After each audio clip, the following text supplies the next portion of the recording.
नमस्कार बच्चों, हम अपने ग्रामर बुक का चैप्टर नंबर 2 पढ़ रहे थे जिसका नाम है वन विचार। वन विचार में अभी हमने स्वरों के बारे में जाना कि स्वर कितने हैं, व्यंजन कितने हैं, उन सब के बारे में जाना। तो हम जल्दी से छोटा सा रिकैप लेते हुए आगे पढ़ना शुरू करते हैं। वन से आपको वन का अर्थ आपको पता ही है। वन यानी मुख से उच्चरित ध्वनियाँ, जो हमारे मुख से जो ध्वनियाँ जो आवाज़ें निकलती हैं वही कहलाती हैं वन। और वन ही है जो भाषा की सबसे छोटी इकाई है।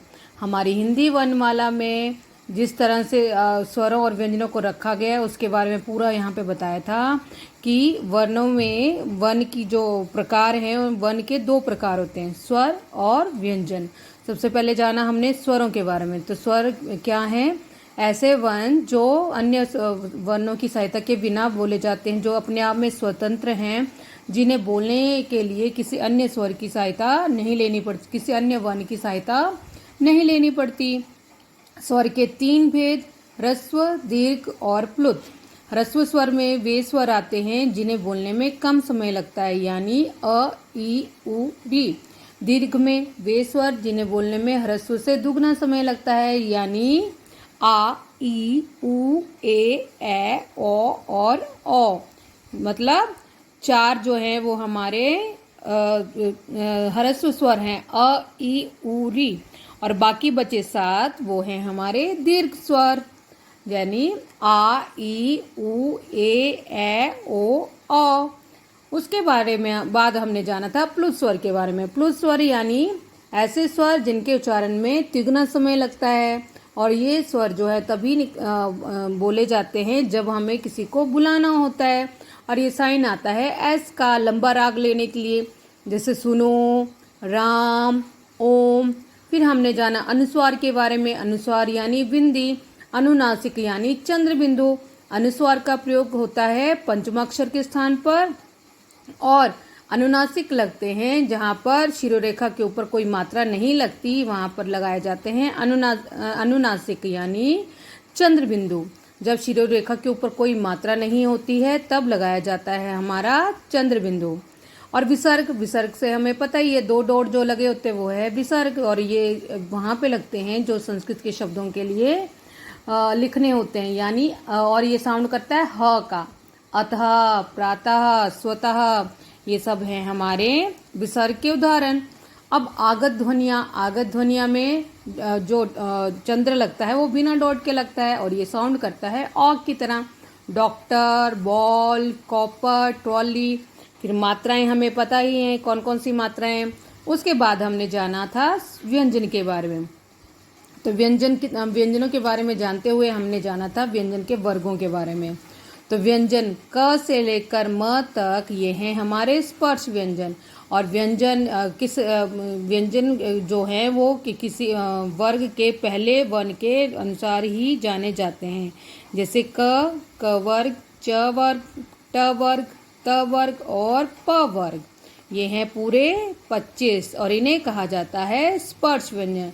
स्पर्श व्यंजन क्यों कहा जाता है? क्योंकि इन्हें बोलते समय हमारी जीवा जो है मुख के अलग अलग भागों को स्पर्श करती है, छूती है, इसलिए कहलाते हैं ये हमारे स्पर्श व्यंजन। फिर थे हमारे अंतस्थ व्यंजन, यानी जो स्वर और व्यंजन के बीच के होते हैं, जो स्वर का भी आभास करवाते हैं, व्यंजन का भी आभास कराते हैं, यानी य, र, ल, व। इनको बोलते समय जीवा जो है मुख के किसी भी भाग को स्पर्श नहीं करती। जीवा जो है मुख के किसी भी कोने को स्पर्श नहीं करती है, नहीं छूती है। ये संख्या में 4 हैं, य, र, ल, व। ऊष्म व्यंजन यानी गर्म व्यंजन। जब हम इनको बोलते हैं तो हमारे मुख से निकलने वाली हवा जो है वो बिल्कुल गर्म निकलती है। श, श, स, ह। फिर थे हमारे संयुक्त व्यंजन और आगत वर्ण। उसके बाद हमने जाना था कि जब हम इन व्यंजनों को स्वर रहित जब लिखेंगे तो लिखेंगे हलंत के साथ। जब ये सब जितने भी व्यंजन हैं ये सब, इन सब में अभी स्वर जुड़े हुए हैं, और जब भी हम लिखते हैं तब भी उनमें स्वर जुड़े ही रहते हैं, वो चाहे वो मात्रा के रूप में हो या बिना मात्रा के रूप में। अगर ये बिना मात्रा के हैं तो इनके साथ अभी क्या जुड़ा हुआ है? अ। इनके साथ अभी अ जुड़ा हुआ है। अगर हमें स्वर और व्यंजन को अलग करके दर्शाना हो, यानी वर्ण विच्छेद करना हो, तो हमें इन व्यंजनों को हलंत रूप में दर्शाना पड़ेगा।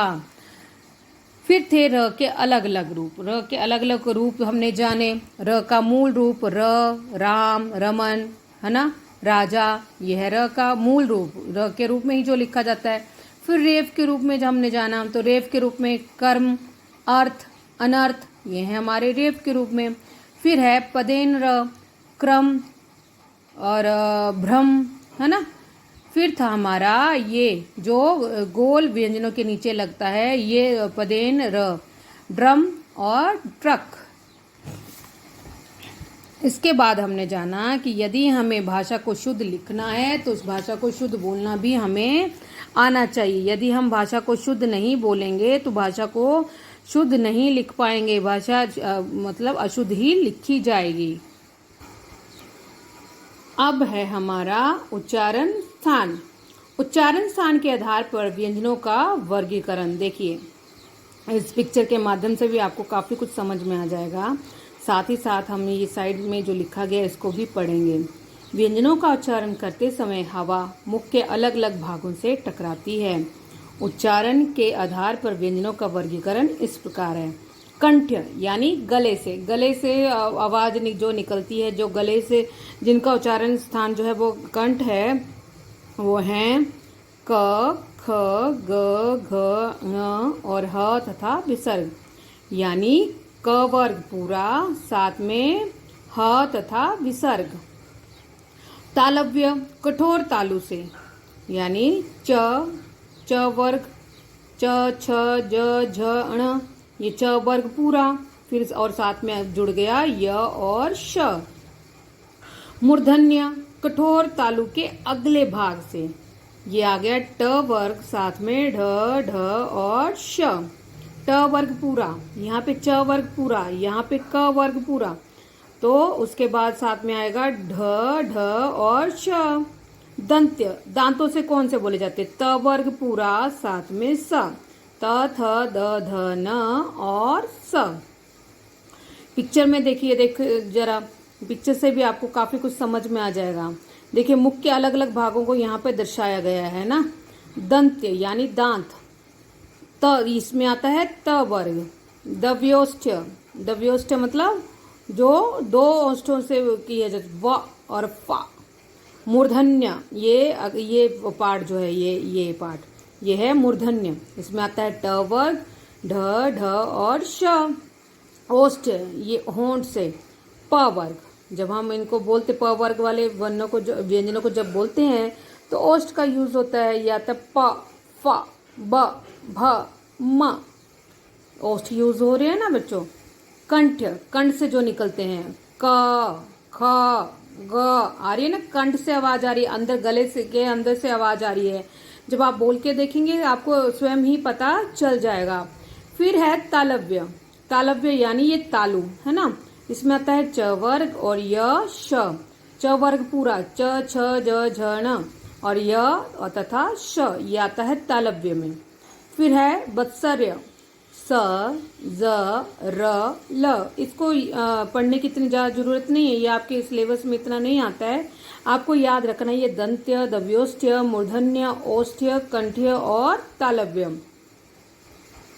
एक बार फिर से देख लेते हैं। देखिए, दंत से जो होते हैं वो त वर्ग है हमारा, त वर्ग पूरा, त, थ, द, ध, न। दव्योष्ठ्य जो दो ओष्ठों के बीच में से आती है आवाज, वहां से व और फ। मूर्धन्य ये जो जगह है इसे कहा जाता है मूर्धन्य, इसमें आता है हमारा ट वर्ग, यानी ट, ठ, ड, ढ, न और ढ, ढ और श। ओष्ठ्य, ओष्ठ मतलब ये लिप्स, इससे आता है हमारा प वर्ग पूरा, प, फ, ब, भ, म। कंठ्य कंठ से क वर्ग, क, ख, ग, घ, अ। फिर तालव्य से च वर्ग, च, छ, ज, झ, ण, य और श। और वत्सर्य में आता है स, ज, र और ल। देखिए, वत्सर्य हम जानेंगे। वत्सर्य क्या होता है? वो दांतों के मूल से होता है, दांतों का मूल भाग जो होता है उसे कहा जाता है वत्सर्य। तो इसमें आते हैं हमारे ज, र और ल। दव्योष्ठ्य यानी दोनों होंठों से, प वर्ग पूरा, प, फ, ब, भ, म। दंत्योष्ठ निचले होंठों व ऊपरी दांतों से, दंत और ओष्ठ दोनों, व और फ। ठीक है। अब है संयुक्त व्यंजन। आपको उच्चारण स्थान जानने के लिए सिर्फ इस पिक्चर के माध्यम से अगर आप याद कर लोगे तो वही आपके लिए काफ़ी रहेगा, बाकी डिटेल में पढ़ने की आपको ज़रूरत नहीं है। आपको सिर्फ इस पिक्चर को ही अपने ध्यान में रखना है। तो कुछ वर्णों की बारी थोड़ी प्रॉब्लम आएगी, लेकिन जब आप 2 से 3 बार इनको पढ़ लोगे तो आपको उच्चारण स्थान का नॉलेज हो जाएगा। अब है संयुक्त व्यंजन। संयुक्त यानी जुड़ा हुआ। जो व्यंजन दो या दो से अधिक व्यंजनों के मेल से बनते हैं, जो 2 या 2 से अधिक व्यंजनों को मिलाकर बनते हैं, उन्हें कहा जाता है संयुक्त व्यंजन। और ये संख्या में 4 है। हमने पहले भी इसके बारे में पढ़ा है कि नहीं। संयुक्त व्यंजन जो कि 2 या 2 से अधिक व्यंजनों के मेल से बनते हैं। क्ष, ये क्ष, इसमें क्या क्या जुड़ा है, क, श और अ, क्ष। त्र, त, र और अ, त्र। ज्ञ, ज, ण और अ। फिर श्र, श, र और अ। ये है हमारे संयुक्त व्यंजन, क्ष, त्र, ज्ञ और श्र। संयुक्त व्यंजन में पहला व्यंजन स्वर रहित तथा दूसरा व्यंजन स्वर सहित होता है। देखिए, ये जितने भी व्यंजन लिखे गए हैं वो स्वर रहित हैं। क्यों? क्योंकि उनके साथ में स्वर नहीं जुड़े हुए हैं। लेकिन दूसरा व्यंजन जो है वो स्वर के साथ में होता है। ये देखिए, इनके साथ में स्वर जुड़ा हुआ है, ये स्वर के साथ होगा, लेकिन पहला व्यंजन जो है वो स्वर के बिना होगा। अब है द्वित्व व्यंजन, यानी कि नाम से हमें पता, द्वित्व यानी 2। जब एक व्यंजन का अपने समरूप व्यंजन से मेल होता है, मतलब एक ही व्यंजन जब 2 बार लिखा जाता है तो कहलाता है हमारा द्वित्व व्यंजन। एक ही व्यंजन 2 बार लिखा जाता है, मतलब एक आधा और एक पूरा। जैसे न और न, ये बन गया अन्न। म और म, चम्मच। च और च, सच्चाई। त और त, सत्ता। एक वन आधा, दूसरा वन पूरा। समरूप व्यंजन जब आपस में मिलेंगे तो कहलाएंगे हमारे द्वित्व व्यंजन। अब है संयुक्ताक्षर। जब एक स्वर रहित व्यंजन अन्य स्वर रहित व्यंजन से मिलता है तो वो कहलाता है हमारा संयुक्ताक्षर। जब एक स्वर रहित व्यंजन, ये स्वर रहित व्यंजन है ना, जब ये स्वर वाले व्यंजन के साथ मिलेगा तो ये कहलाएगा संयुक्ताक्षर। ये देखिए, क्त, स्व, स्थ और ध। संयुक्त, स्वाद, स्थान, शुद्ध। यहाँ 2 अलग अलग व्यंजन मिलकर कोई नया व्यंजन नहीं बनाते, बल्कि वही जुड़कर वही अपने अपने रूप में रहते हैं। जो आधा वन है वो आधा पढ़ा जाता है, जो पूरा है वो पूरा। लेकिन लिखती बार क्या होता है, आधा वन जो है पूरे वन के साथ में जुड़ा हुआ लिखा जाता है। ये देखिए, क और त आपस में जुड़ा हुआ लिखा जा रहा है। फिर स और व आपस में जुड़ा हुआ लिखा जा रहा है। उसी तरह से स और थ आपस में जुड़ा हुआ लिखा जाए, द और ध जुड़ा हुआ। यह है संयुक्त, स्वाद, स्थ और ध। वन विषेद, ये आपने किया ही है। विषेद का अर्थ है अलग करना। शब्द के वर्णों को अलग अलग करना विषेद कहलाता है। वन विषेद करते समय स्वरों को मूल रूप में लिखा जाता है, हलंत लगाना आवश्यक होता है। ठीक है। देखिए, रजत, र प्लस अ, ये बन गया। र को जब भी हम वन विषेद करेंगे तो ध्यान रखेंगे कि हम एक एक व्यंजन को लें या एक एक वन को लें और उसी का विषेद करते चले जाएं, तो हमारा वन विषेद कभी भी गलत नहीं होता है। जैसे रजत में पहला है र, तो हम पहले र को अलग करेंगे, र प्लस अ, र हलंत, अ पूरा, क्योंकि ये कभी भी आधा नहीं होते। स्वर कभी भी आधे नहीं होते। स्वर अपने आप में स्वतंत्र हैं, अपने आप में पूरे हैं, इनको और छोटा नहीं किया जा सकता। और व्यंजनों का हमें पता ही है, व्यंजन जो है वो स्वरों के साथ ही होते हैं। वो व्यंजन कभी भी स्वर के बिना नहीं लिखे जा सकते, नहीं बोले जा सकते। तो र हमने लिख लिया, र प्लस अ। अब हमें लिखना है ज, ज प्लस अ, ज को हलंत कर देंगे, अ पूरा। अब त हलंत और अ पूरा, तो ये बन गया। और साथ में लिखने के बाद हम इसको पढ़ेंगे भी तो अपने आप से पता चल जाएगा कि हमने सही लिखा है या गलत। ये बन गया र ज त, रजत। उसी तरह से राजा, र प्लस आ, ज प्लस आ, राजा। किला, क प्लस ई प्लस ल प्लस आ। ये जो मात्राएं हैं ये हमारे स्वर हैं, ये स्वरों की मात्राएं ही हैं। तो जब हम इसका वन विच्छेद करेंगे तो ये मात्रा से हटकर अपने मूल रूप में आ जाएंगे, अपने एक्चुअल रूप में आ जाएंगे। ई कैसे होती है, ये है ई हमारी स्वर के रूप में, तो ऐसे ही लिखी जाएगी। आ की मात्रा कैसे होती है, ये आ है तो इस रूप में लिखी जाएगी। मतलब जब ये शब्द हम मात्रा लगे हुए शब्दों को जब हम वन विच्छेद करते हैं तो वो मात्राएं अपने असली रूप में ही लिखी जाती हैं, ना कि यही रूप में लिखी जाएगी कि ई की मात्रा लगा दी, यहाँ पे ई नहीं लिखा, ई की मात्रा लगाई तो ये गलत हो जाएगा। जब हम यहाँ इसको वन विच्छेद करेंगे तो वो अपने मूल रूप में आ जाएगा, जिस रूप से वो निकला है वही रूप वहाँ पर लिखा जाएगा। और व्यंजन जब अलग किए जाएंगे तो व्यंजन आधे हो जाएंगे, यानी ये हलंत के साथ में ये लिखे जाएंगे। वन विच्छेद हमने पहले पढ़ा भी है। और वन संयोग क्या होता है, वर्णों को जोड़ना। अब ये सब वन विच्छेद करके दिया हुआ है, हमें इनको जोड़ना है, तो ये कहलाएगा हमारा वन संयोग। श व द, ये बन गया शब्द।